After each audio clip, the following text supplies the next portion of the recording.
Olá, vamos para mais uma aula. Antes de qualquer coisa, né, só para lembrar vocês que é importante que vocês já tenham um local de estudos adequado, tá bom? Ou seja, o lugar mais silencioso na casa de vocês, né? E que vocês tenham todo o material que vocês forem usar perto de vocês, tá bom? Então, o livro didático, o caderno, né, para vocês fazerem as anotações, ok? Enfim, a gente vai para nossa aula então, tá? A aula de hoje, português, gente, é uma revisão, né? Revisão de tudo que a gente estudou agora, tá bom? Para vocês, né, conseguirem ter um bom desempenho na prova de vocês, tá? Enfim, a gente estudou vários assuntos, né, pequenos conteúdos, e aí eu não vou aprofundar tanto nesses conteúdos, né, porque vocês podem assistir novamente às aulas, né? Então eu vou só pontuar aqui, né, sobre esses conteúdos, tá bom? E aí, se surgir alguma dúvida em você, você anota no seu caderno, né, para depois você ir assistir com calma a aula, né, enfim, para você se aprofundar, ok? Enfim, e aí então, né, eu tenho que começar falando das vozes verbais, né, que a gente tinha estudado. Vozes verbais, gente, só para relembrar vocês, tá bom? A gente tem três tipos de vozes verbais. Como assim vozes verbais? Vozes verbais é quando a gente está falando em relação a como a oração está se estruturando em relação a esse verbo, tá bom? Então, por exemplo, tem a voz ativa, passiva e a reflexiva. A voz ativa do verbo é quando o sujeito ele vai praticar a ação verbal, tá bom? Então, por exemplo, o rapaz ouve a moça no rádio. Então, olha para esse verbo que está destacado, o verbo ouvir, né? Ouve. Esse ouve, ele está na flexão ativa. Como eu sei isso? Eu sei porque o sujeito, o rapaz, ele está praticando essa ação verbal, que seria de ouvir. Então, o rapaz ouve.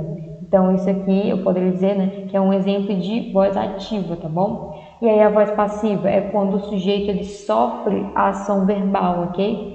Então, essa voz passiva, gente, tem dois tipos, né? A analítica e a sintética.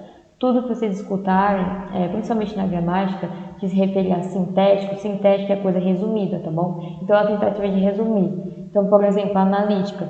A moça é ouvida pelo rapaz no rádio. Enfim, então perceba que eu peguei esse mesmo exemplo lá de cima para vocês perceberem como fica, né? Na voz ativa, o rapaz ouve a moça no rádio. Na voz passiva, a moça é ouvida pelo rapaz no rádio. Perceba que eu disse a mesma coisa, a mesma informação. A única coisa diferente é a voz, né? Que está ativa e agora está passiva, tá bom? E aí vocês percebem que o que era objeto direto na voz ativa, né, que seria a moça, é que ela se torna sujeito, né, o sujeito paciente. Né? A moça aqui seria o sujeito. A moça é ouvida. Então, no caso, esse sujeito está sofrendo a ação do verbo, né, a ação de ser ouvido, tá bom? Ok? Inclusive, nesse pelo rapaz, né, seria o que a gente chama de agente da passiva. Né? Enfim, e aí eu poderia transformar na forma sintética, né? Se eu fosse transformar essa frase, ficaria mais ou menos assim. Ouve-se a moça no rádio, por exemplo, tá? É uma tentativa de reduzir. E aí, por exemplo, essa frase aqui que é muito comum, né? A gente vê cartazes, por exemplo, vende-se casa, aluga-se apartamentos, por exemplo. Né?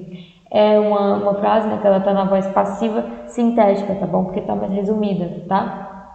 Enfim, se eu colocasse na voz analítica, essa frase ficaria assim: apartamentos são alugados, por exemplo, ok? Enfim, aí eu tenho a voz reflexiva, né? Que é aquela situação em que o sujeito ele vai praticar e ao mesmo tempo ele vai sofrer a ação verbal, tá bom? Então, por exemplo, ele penteou a si mesmo, né? Então ele está praticando a ação e ao mesmo tempo ele está sofrendo essa ação, né? E ele penteou a si mesmo é a mesma coisa de eu falar ele se penteou, não é? Talvez não tenha um hábito de falar ele penteou a si mesmo, não. A gente fala mais ele se penteou, né? E aí eu trouxe esse exemplo só para mostrar para vocês que esse se aqui, nessa oração, ele é um objeto direto. Por quê? Olhem para essa aqui, ó. Ele penteou a si mesmo. Ele penteou. Penteou o quê, né? A quem, no caso? A si mesmo. Então aqui seria o objeto, né? Ok. Só que aí nessa situação, ele se penteou, esse se é a mesma coisa do a si mesmo, tá bom? Então aqui ele seria esse objeto, tá? Enfim, e aí saindo um pouco, né, dessa ideia de vozes verbais, a gente tem os parônimos, hiperônimos e os hipônimos, né? Que são relações de sentido que as palavras podem ter uma com a outra. E aí a paronímia, que seriam os parônimos, é a relação que estabelece entre palavras que possuem significados diferentes, mas são muito parecidas a pronúncia e escrita, ou seja, parônimo, que são parônimos, são palavras que se parecem, Por isso que é parônimo, tá bom? Esse par vem de parecer, ok? Só aprendam isso que dá certo. E aí eu tenho hiperônimo e hipônimo. Hiperônimo, palavra hierárquica superior, né? Porque apresenta um sentido mais abrangente.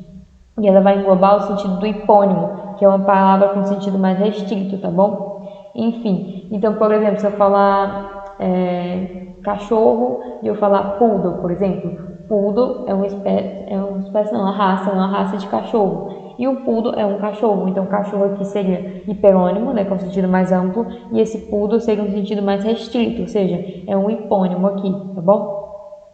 Enfim, e aí nessa linha também um pouco dessa relação de sentido, a gente tem um complemento nominal, né? Só para lembrar o que é complemento nominal, é aquele termo que ele vai completar, né? Completar o quê? O nome. Como assim o nome? É uma palavra que não seja um verbo, tá bom? Se for o verbo vai ser complemento verbal, e aí é outra história, tá? Então, assim, né, ele pode se referir a substantivo, adjetivo ou advérbio, tá bom? Sempre por meio de preposição, né? Então isso é muito importante. O complemento nominal ele sempre tem a preposição, tá? Então, por exemplo, Ricardo estava consciente de tudo. Ricardo estava consciente. Beleza, quando eu coloco assim de tudo, ele está complementando esse consciente, que aqui é um adjetivo, tá bom? Enfim, está servindo para complementar esse nome. Do mesmo modo, a professora agiu favoravelmente. Poderia só falar até aqui, mas ainda ficar uma coisa incompleta, né? E aí, quando eu coloco aos alunos, complementa isso, ou seja, eu estou complementando esse nome, que aqui no caso é um advérbio. Se eu falar, por exemplo, a garota tinha medo de escuro, por exemplo. Esse medo de escuro, ó, a garota tinha medo, beleza. Esse de escuro aqui está complementando esse medo, que no caso é um substantivo, tá bom? Ok? Enfim, e aí eu tenho as conjunções, né, que é uma classe de palavras, uma classe gramatical. E uma classe gramatical que terá algumas palavrinhas, né, gente, que elas têm a função básica de unir as orações, unir as frases, unir os períodos, unir parágrafos, enfim. Então a conjunção, necessariamente, ela é um conectivo, tá bom? Ela tá ali para unir as coisas, tá? Enfim, e aí as conjunções são classificadas de acordo com o tipo de relação que elas estabelecem, ou seja, elas podem ser conjunções coordenativas ou subordinativas. Coordenativas, eu vou dizer que é quando as relações são independentes em relação à outra, tá bom? Subordinativa, não está falando, subordinada, é quando tem ali uma relação de dependência, de subordinação, ok? E aí nas coordenativas, que é uma relação de independência, essas conjunções elas podem ser de 5 categorias, né? Ou aditivas, quando elas somarem uma ideia, adversativas, quando elas colocarem ali uma ideia oposta, né? Por exemplo, mais, porém, contudo, tá? Alternativas, né? Quando elas passarem essa ideia de alternância, ou, ora, enfim. Conclusivas, né? Ideia de conclusão, né? Tá dizendo o nome, né? Portanto, logo, enfim. Explicativas, né? Quando elas ajudarem a explicar alguma coisa, né? O porquê, ou então só o que, tá bom? Enfim, e aí quando vocês colocam esses conectivos e juntam ali uma outra oração, vocês ajudam a construir esse sentido, tá bom? No texto de vocês, né? Enfim, e aí a gente também tem as conjunções subordinativas, né, que eu tinha dito, e é quando a gente tem uma relação de dependência sim, tá? E nessas subordinativas a gente também separa, né? A gente separa em integrantes quando não tiver nenhum valor semântico, ou seja, quando não passar sentido nenhum, tá? Tá ali só para unir mesmo, né? E aí são duas integrantes, que é o que e o se, no caso, o que e o se, enfim. E aí eu também vou ter as adverbiais, né? Que tem essas relações aqui de sentido, né? E aí pode ser causal, né? Quando tá uma ideia de causa, condicional, né? Quando ideia de condição, enfim. Consecutivas, né? Ideia de consequência, comparativa, conformativa, consecutiva, temporal, final e proporcional, enfim. O nome já está falando tudo, né? O nome está falando o sentido que elas estão passando, tá? Enfim. E aí a gente tem a palavra se, né? Que a gente destacou numa aula só para a palavra se. Por quê? Porque é uma palavra, gente, que ela vai ter várias identidades, né? Ou seja, ela vai se comportar de diversas maneiras, tá? Inclusive pertencendo a mais de uma classe gramatical. Por exemplo, a palavra se pode ser um pronome reflexivo, né? Por exemplo, João cortou-se com a tesoura. Aqui vocês percebem que esse cortou-se seria a voz reflexiva, né, que a gente já tinha falado agora, não é? A voz reflexiva, quando o sujeito está praticando a ação e está sofrendo ao mesmo tempo. E aí esse se aqui, ele tem a finalidade de mostrar para a gente que essa voz está na voz reflexiva, por isso que eu vou chamar de pronome reflexivo, tá bom? E aqui a gente também tem o pronome apassivador, né? Por exemplo, eles evidenciaram-se as provas. Aqui a gente percebe que está na voz passiva, né? Que a gente também tinha visto, a voz passiva, que é quando eu também tenho esse si, né? A voz passiva sintética, tá bom? E aí o que a gente percebe? Esse si aqui, ele tem um papel de apaziguar, no caso, né? Apaziguar a situação, tá bom? Evidenciaram-se, tá? Enfim, e aí eu tenho a conjunção condicional, né, a conjunção integrante, e o que a gente pode diferenciar delas, né? A condicional, a gente não está falando, tá na ideia de condição, tá? Por exemplo, se eu estudar muito, serei aprovado. Então, é uma condição aqui que eu estou colocando, tá? Já a conjunção integrante, é como eu tinha dito, ela não tem valor semântico, ela está ali só para unir. Ela é uma conjunção porque ela está unindo, só que ela não tem nenhum sentido, tá bom? E caso não informou se o negócio foi feito, por exemplo, tá? Enfim, e aí eu também tenho o índice de indeterminação de sujeito, né? Quando a gente lê essa oração, a gente não sabe quem é o sujeito indeterminado, né? Precisa-se de funcionários. Quem precisa de funcionários?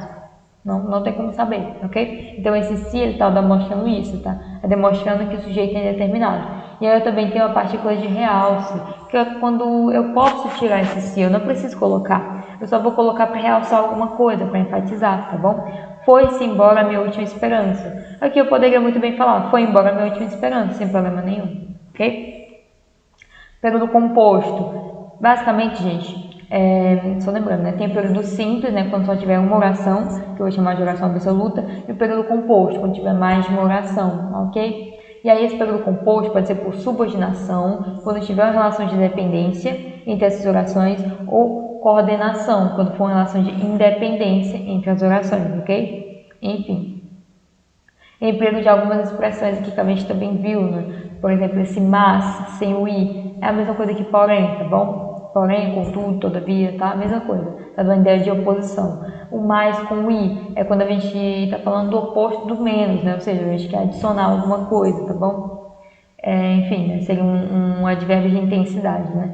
Em vez de, a mesma coisa de em lugar de, tá? Esse em vez dele é mais geral, se dá dúvida, use ele pode ser usado em qualquer situação, tá bom? E ao invés de é quando você necessariamente tem uma coisa oposta à outra, você troca por algo oposto, ou seja, ao contrário de, tá bom?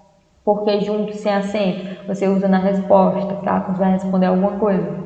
Porque separado e sem acento, pergunta, para as perguntas, ok? E aí o separado com acento também é pergunta, só que é a pergunta no final, tá?